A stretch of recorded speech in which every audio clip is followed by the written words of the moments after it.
परीक्षेत अक्षय तृतीया या सणावर निबंध लिहायचा आहे का? चला, हा सुंदर मराठी निबंध अगदी सोप्या भाषेत समजून घेऊया. अशाच सुंदर मराठी निबंधासाठी ज्ञानामृत स्टडी पॉइंटला सबस्क्राईब करा. पूर्ण निबंध पाहायला विसरू नका.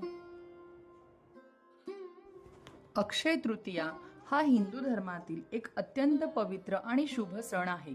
हा सण वैशाख महिन्यातील शुक्ल पक्षाच्या तृतीया तिथीला साजरा केला जातो. या दिवशी केलेले सत्कर्म, दान आणि पूजा यांचे फळ कधीही नष्ट होत नाही, म्हणून या दिवसाला अक्षय तृतीया असे म्हणतात. अक्षय या शब्दाचा अर्थ कधीही न संपणारे किंवा नाश न होणारे असा होतो. म्हणून या दिवशी केलेले सत्कर्म, दान धर्म आणि पूजा यांचे फळ अक्षय राहते असे मानले जाते. अक्षय तृतीयेच्या दिवशी अनेक पौराणिक घटना घडल्या असल्याचे मानले जाते.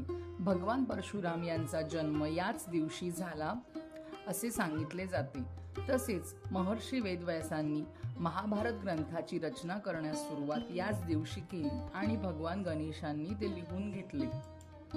काही कथांनुसार भगवान श्रीकृष्णाने आपल्या भक्त सुदामाला या दिवशी आशीर्वाद दिला आणि त्याचे जीवन समृद्ध केले. या दिवशी लोक देवपूजा करतात, दानधर्म करतात आणि गरजू लोकांना अन्न, वस्त्र किंवा पाणी देतात. अनेक लोक या दिवशी सोने खरेदी करतात, कारण हा दिवस अत्यंत शुभ मानला जातो. या दिवशी केलेली गुंतवणूक समृद्धी आणते असे मानले जाते. काही ठिकाणी शेतकरी नवीन कामांची सुरुवात याच दिवशी करतात.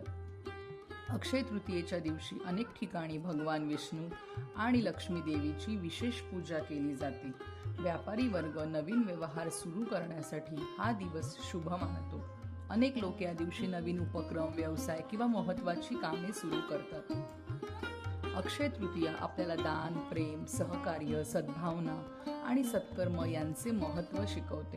इतरांना मदत करणे आणि चांगले कर्म करणे हेच खरे जीवनाचे मूल्य आहे, असा संदेश हा सण देतो. म्हणूनच अक्षय तृतीया हा सण श्रद्धा, अध्यात्म आणि सकारात्मक विचार यांचे प्रतीक मानला जातो. निबंध आवडल्यास लाईक, शेअर आणि सबस्क्राईब नक्की करा. धन्यवाद.